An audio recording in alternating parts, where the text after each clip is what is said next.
Zanzi, the time is now, of course, because not only have we seen her perform, but it's time to see her get involved in the kitchen. Yes, South Africa has so many star dishes that we get to call our own, and one of them being a bunny chow. Yes, please. And PJ Powers is joining us from the stage into the kitchen to whip up her favorite version of this bunny chow. It's super easy. It's called the chicken bunny chow, and it's going to definitely take you less than an hour to prepare. So I'm absolutely here for this. PJ Powers, how are we doing this? Okay, I'll tell you how we're doing this. Yeah?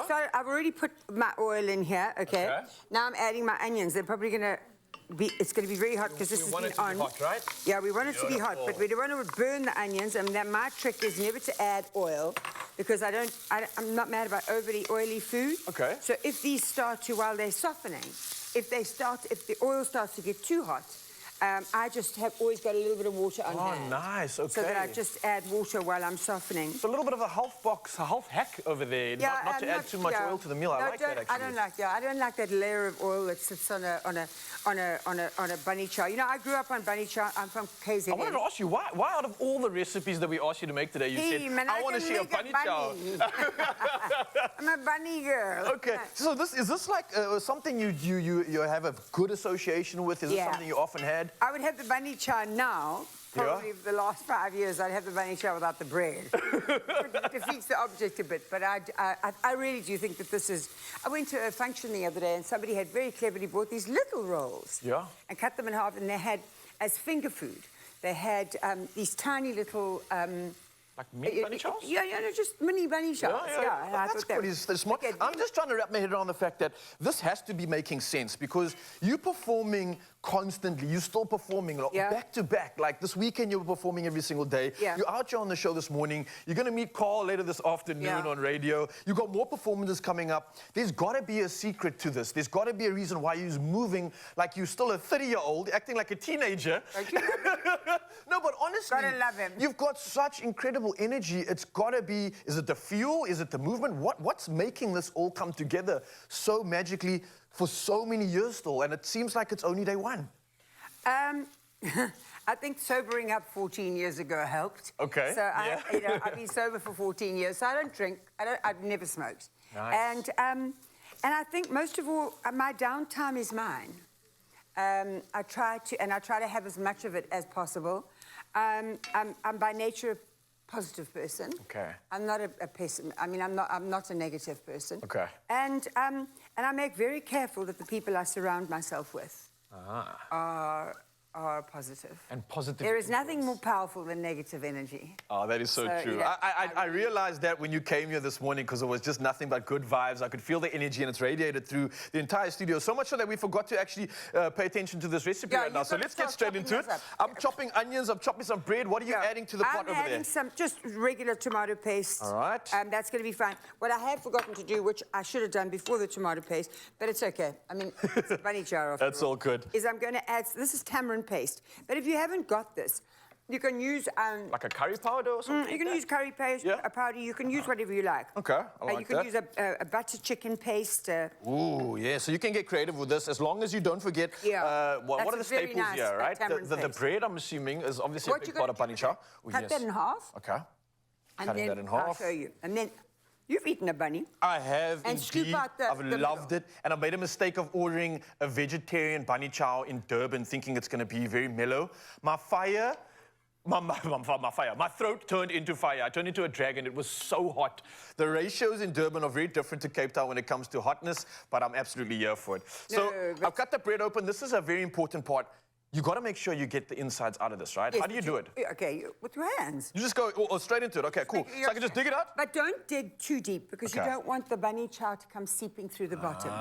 Because that's going to make a hell of a mess. Spoken like a professional. I got you. And then the insides you can kind of still use for later on. That you can like absorb the sauce and the flavor. Oh, so now what I'm going to do is obviously I would cook this up a little longer, but for that, you know, by the way, in terms of seasoning, I know people say don't over-season your food, that you can always add later. But there's nothing worse than getting unseasoned food as well. I really do believe that the product has to live in the salt, in the pepper, in whatever seasoning you're using. You can't just give a meal with no salt unless somebody's sitting around with a kidney failure. But you know, you can't just rely on adding salt. It's got to, something has to cook with it. Yes. Then what I'm going to do is I'm going to add the chicken pieces, okay? All right. These have been sitting in the fridge for an hour in a bit of yogurt. Oh, nice. Yogurt, Okay, whichever cool. way you prefer saying it.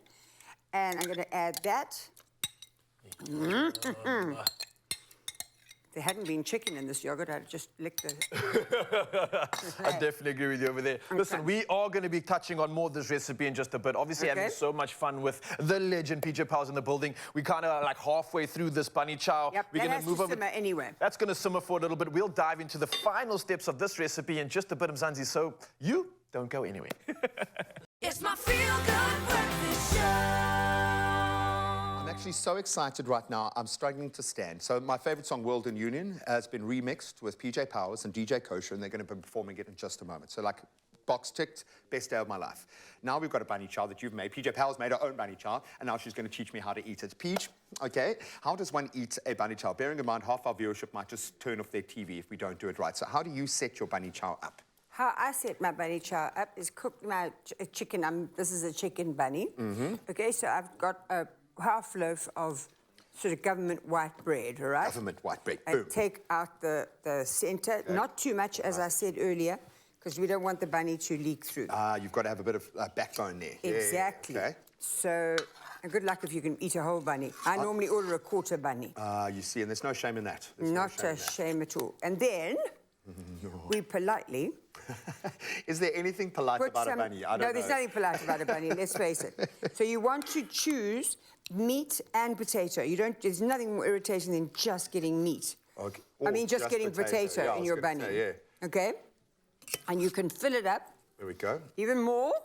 You see, I'm that person who overfills my plates, overfills my Well, bunny. you've got to fill this up because it's got to look nice. And It's then, gotta look abundant. ideally, and you've got to have some sauce on the top because my mouth is watering. I know, it's actually... so this is the crazy, sick joke about this. I'm fasting at the moment. Well, that's your shame on... Shame And I'm being sorry tested for every day. you. We had braais for the 3 mornings at the end of last week, okay? Now we are cooking bunny chow, and I love this. You don't understand. Okay, show me how it's done. And then, well, I would maybe put a little bit of chutney on the top there. And, Oh, yeah. And that is your bunny to go. Can I have that? Can I have that? You Because can I'm just indeed. spiritually connected to you. You're I absolutely spiritually love it. connected to me. We are. You don't understand the amount so that the of crew can amazing enjoy it. moments I've had in my career standing next to you, just because you've been a part of our narrative, our story. Ditto. And I thank you for saying that. 10 years on since we lost Tata, there is something special in the air at the moment. The country is feeling hope again in a way that I haven't felt before. Do you feel it? Do you feel... I definitely do. I think that the Rugby World Cup, I think every 4 years, we get this absolute elation about being a together nation. Yeah. And I would have to say that, and this is not a down comment or anything, but I'd have to say is we have a window of opportunity now to turn the trajectory or to move the trajectory of this country. And nothing is better than the World Cup strategically pushing just before our next year's elections to make sure that we are a nation as one. And it's not the party that counts. It's the being together. We're more polarized now than we ever were. And I'd love to see that change. Yeah, I get that, but we're also more connected than we've ever been before, which is why I think we are feeling it. And if you want to feel it right now, the World in Union is how to do it. We're going to perform that after the break while I cry myself to sleep right now.